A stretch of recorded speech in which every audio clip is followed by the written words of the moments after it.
So I just finished reading a comic, an old, to most people, to some people, to a lot of people, comic from 1990. Yeah, let's take a look at it. Here it is. It's Paul the Samurai, #1, from New England Comics, most known for their character, the Tick, created by Ben Edlund. We have Paul the Samurai. Really cool graphics. I like the Paul, and I think it's funny just having like a simple name for the samurai. $2.25 in 1990. I don't know if that was the standard price for these independent, smaller run comics, but it wouldn't surprise me. And there's the artwork. Really cool. I like the colors. This, you could have told me this came out like yesterday, and I might believe you. This covers, see this cool robot, and everything looks really cool. And this is in really good shape.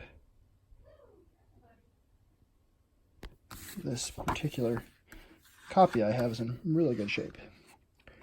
So it is a black and white comic, as most independent stuff was then at the time. It was easier to produce. You can see there's some editor stuff here. October 1990. Creator Ben Edlund for the writer and layouts. Dave Garcia, penciler and inker. And I really like the art. Pretty inspiring to me. It's sort of that Tick style, but drawn by somebody else. And just pretty cool. I just picked this up for 25 cents the other day. You may have seen that video where I went through a bunch of stuff I got because I wanted to spend the change I had on my desk. And because this was New England Comics and had the Tick in it, I thought I'd give it a try. Just a cool cartoony style. A lot of it is pretty inspiring, actually, to my own stuff, that you don't have to have something super detailed in order to have a fun story. And that's what I'm hoping to capture. You can see the art here. Some cool cartooning.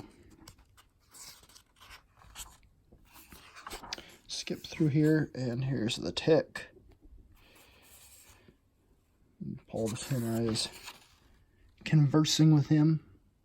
Love the Tick design. Really iconic. Ben Edlund created it, I think, while he was in high school. And if he created this then, just really good job, man. So, yeah, it ends on a cliffhanger, which I'm not always a big fan of, but because it was supposed to be, I believe, just like 10 issues. I think it said that somewhere. But if not, I could be crazy. Let's see. We agreed to make Paul a 3-issue limited series. If sales meet expectations, you can expect to see Paul turn it in a regular title after the miniseries concludes, with a brand spanking new #1 issue. So, I don't know if that ever happened, but I believe it did.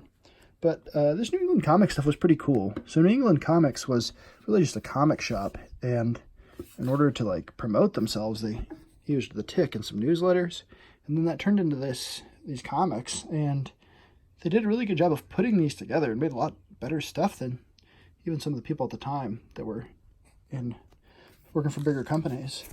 So if you have a chance, I think you can get this on Amazon from New England Comics, who still exists, and they'll have the whole collection. I'm thinking about doing it or looking for more issues. So yeah, adios muchachos.